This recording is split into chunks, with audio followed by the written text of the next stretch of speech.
a dance that will bring about the end of all creation, all time, all life.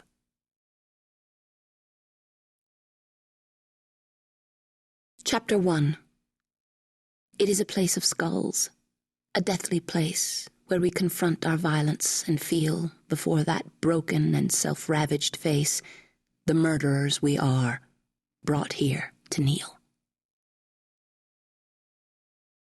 Kate Martinelli sat in her uncomfortable metal folding chair and watched the world come to an end.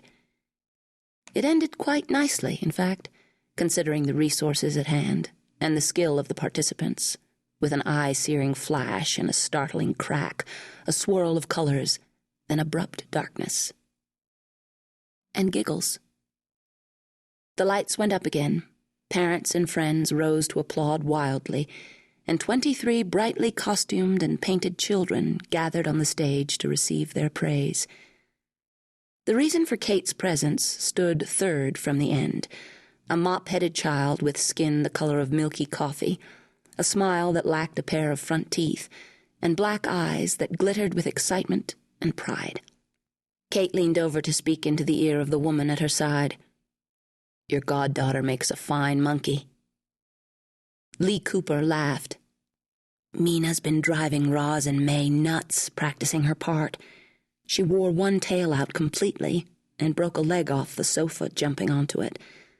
Last week she decided she wasn't going to eat anything but bananas until Roz got a book that listed what monkeys actually eat. I hope she didn't then go around picking bugs out of tree trunks. I think Roz read selectively. Never trust a minister. Do you know—" Kate stopped, her face changing. She reached into her pocket and pulled out a vibrating pager, looked up at Lee, and shrugged an apology before digging the cell phone out of her pocket and beginning to push her way toward the exit and relative quiet. She was back in a couple of minutes, slipping the phone away as she walked up to the man who had been sitting on her other side during the performance and who was now standing at Lee's elbow, watchful and ready to offer a supporting hand in the crowd. Lee's caregiver spoke before Kate could open her mouth. "What a pity. You're going to miss the fruit punch and cookies." She rolled her eyes and said low into John's ear, "Why, it couldn't have come an hour ago." "Poor dear," he said, sounding not in the least sympathetic. "A policeman's lot is not a happy one." "If I find you a ride, would you take her home?" "Happy to. I'll be going out later, though." "She'll be fine." Now for the difficult part. "Lee," Kate began. "Sweetheart." But groveling didn't prove necessary. "You're off, then?" "I'm sorry." "Liar," said Lee cheerfully. "But you've been a very brave honorary godmother, so now you can go and play with your friends. That was Al, I assume?" Kate and her partner, Al Hawken, were on call tonight, and in a city the size of San Francisco, a homicide was no rare thing. She nodded, hesitated, and kissed Lee briefly on the cheek.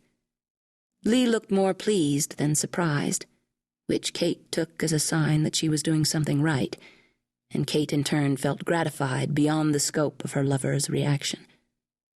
Their relationship had been more than a little touchy in recent months, and small signs loomed large. She stepped away carefully, looking down to be sure she didn't knock into Lee's cuffed crutches, and walked around the arranged folding chairs to congratulate Mina's adoptive parents. They were surrounded by others, bent on the same purpose, or rather, Roz was surrounded by a circle of admirers, this tall, brown-haired, slightly freckled woman who was glowing and laughing and giving off warmth like, as one article in the Sunday Chronicle had put it, a fireplace of the soul. When she had read that phrase, Kate had wondered to herself if the reporter really meant that Roz was hot. She was, in fact, one of the most unconsciously sexy women Kate knew. Kate hadn't seen Roz in a couple of weeks, but she knew just looking at her, the way she gestured and leaned